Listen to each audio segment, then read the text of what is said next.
Happy First Wednesday po mga sambayanan karerista. Ngayon po ay unang araw ng Miyerkules ng Feast Day ng Our Lady of Miraculous Medal. At sa araw na to mayroon po muling pangarera na inanda ang Metrotorp July 3, 2024 Wednesday, kung saan mayroon pong 7 pangarera at ito'y magsisimula po ng alas 5 ng hapon tulad ng kinagawian. Mas gumanda-ganda naman po ang pagkaka-line up kumpara kahapon Tuesday. Ito po'y makapal-kapal ng bahagya at maganda po ang pagkakalinya. Muli, akin pong ihatid sa inyo aking mga giya. Kaya samahan nyo na po ako. Tena po! Karera number 1, post time 5 o'clock p.m.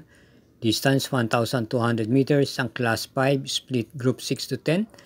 Ito po ang start ng winner take all, races 1 to 7 at meron po tayong 7 kalahok dito. Bilang pampremera natin, yung mababa na talaga sa laban, yung numero 5 Hero Still 96 na isang derimate. Ito po ay muling rerenda ni Mark Alvarez. Ito po ay tumakbo sa buwan ng Hunyo at maganda na po ang kanyang ipinakita kung atin pong babalikan yung mga nakaraang takbo niya nitong buwan ng Hunyo. At bilang panigunda po natin dito yung numero 7, kahit sino ka pa nakakagaling lang po sa panalo nitong buwan ng Hunyo. Ito'y may angkin tuling at pabor po sa kanya ang distansya. Sa akin pagkakabasa, wala pong ganong matuling dito. At isama po natin bilang panerseray numero 4, Todd Filin na naipipacing po sasakyan po ni JB Ponce. Okay, para sa karera numero 1, pampremera numero 5, panigunda numero 7, panersera numero 4. Karera numero 2, may distansyang 1,200 meters, ang class 5, group 5 for non-placers. At start ng pick 6, races 2 to 7. Post time is 5:35 p.m. Meron po tayong 6 entries dito.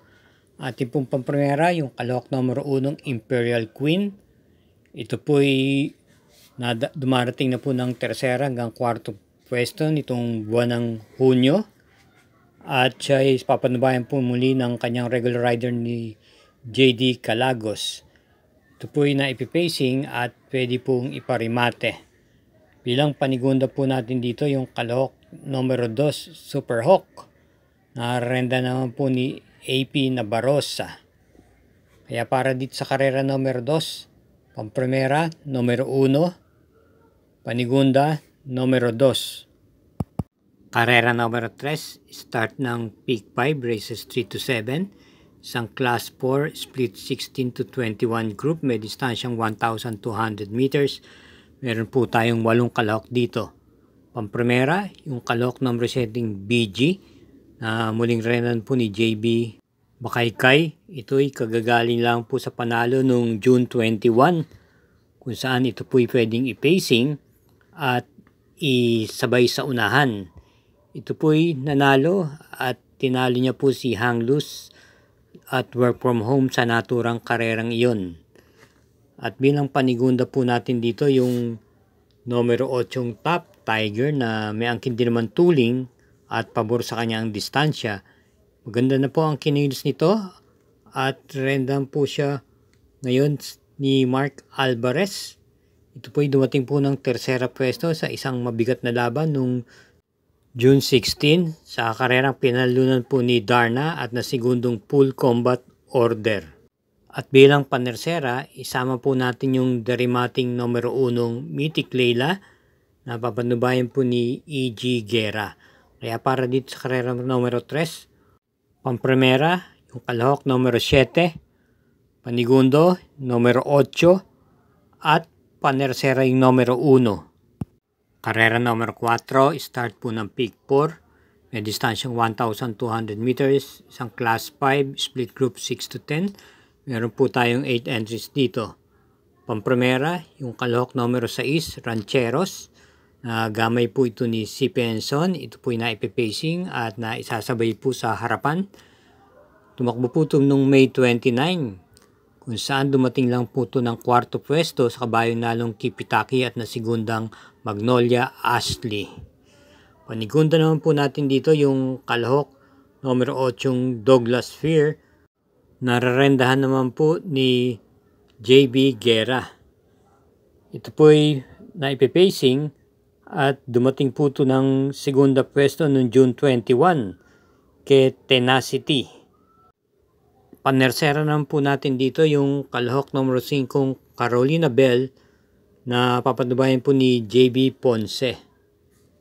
Ito po ay tumakbo noong May 28 at nanalo po ito. Kabilang sa mga tinalo niya si Sky Plus Maayo Kayo na ipipacing at na iparirimate.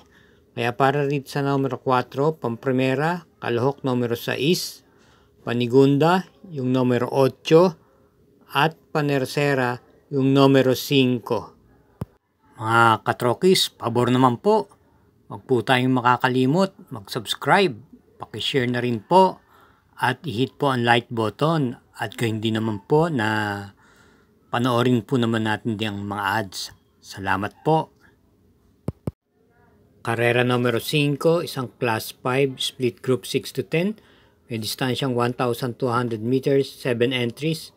Pamprimera, yung kalahok numero 6, Kentucky Rain na nagagamayan po ni JM Storke. Alam po natin itong kabayang to ay isang derimate at pag sungaw po ng diretsahan ay may dating po ito.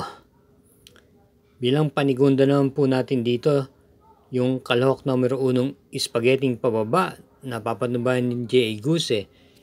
Dumating po ito ng segundo noong June 23 sa kabayong nanalong One of a Kind. May estilong na ipipacing at pwede rin naman pong iparimate.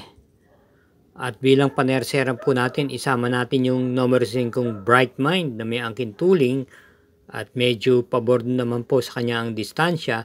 Muling rerendahan po ni C. Penson. Maganda po ang kanyang pinapakita ng nakarang takbo niya. Dumarating po ng mga pang-apat na pwesto at nung pinakahuli po ay nasigunda pwesto po siya kay Mano po. Kaya para dito sa karera numero 5, Pamprimera numero 6, Panigunda yung numero 1 at Panersera yung numero 5. Karera numero 6, penultimate race, isang class 5 split group 5 for placers at ito po may distansyang 1,200 meters, may 8 kalahok dito. Pamprimera natin yung numero 4 Caloocan Sap na papanubayan ni Dan L. Camanyero. Ito po pwede rin itong isabay sa unahan at meron din ang putong angkin remate. Tumakbo po siya noong June 18 kung saan dumating lamang po siya ng segundo pwesto kay Kipitaki. At bilang panigunda po natin yung kalahok numero 8 Time for Music na kinambyo na po kay C.S. Pare Jr. Anrenda. Dumating lamang po ng panlimang pwesto noong June 23 kung saan siya po ang pinakalyamado sa karerang pinanunan po ni Princess Serena. Pwede pong isabay sa unahan to at pwede rin po ng ipacing. At ating pong panersera naman dito yung numero 6 na Skylover na papatnubayan po ni O.P. Cortez. Kaya muli dito sa karera numero 6, Pamprimera numero 4, Panigunda numero 8, Panersera yung numero 6. Karera numero 7, last daily double, parating po ito ng winner take all, pick 6, pick 5 at pick 4. At ito po isang class 5 split group 11 to 15, distance of 1,400 meters, may 11 entries. Pamprimera natin dito yung kalahok numero 7 Kalanggaman Island na alam natin na gamay po ni C.S. Pare Jr. Ito po ay convertible, may takbo po itong naiuna, naipipacing at naiparirimate. Sa kanyang pinakuling takbo noong June 22, siya po ay dumating lamang po ng kwarto pwesto kay She's Royal. At base sa kanyang preba doon, nung 1/4 half mile, siya ay nanatili po sa panglimang pwesto. At pagsapit po sa meta, umusog ng bahagya at dumating nga po ng kwarto pwesto. Mukhang nakikiramdam lang po ito. Baka sakali po. Atin pong panigundo rito yung kalahok numero 2, Meghan Maxine, nagamay po ni C.P. Henson, may angking tuling at pwede rin naman po itong iparimate. Noong June 23, matapos makipaglutsaan sa unahan kay Family Affair, siya po'y dumating lamang po ng 4th pwesto kay Ayuda. At ang atin naman pong panersera rito ay yung kalahok numero 9, Hang Loose, na kinambyo na po kay J.D. Flores ang renda from O.P. Cortez. Alam naman po natin na ito'y pagbukas ng aparato, siya po ang nasa unahan at matapang po ito pag nasa harapan. Di basta-basta binibigay po ang unahan.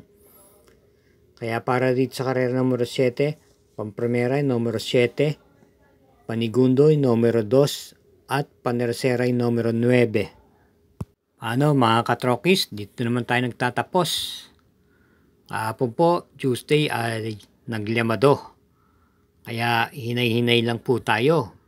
Kailangan po maglagay tayo ng dihado, baka po bumaliktad po ang resulta, magkadihado po ngayon.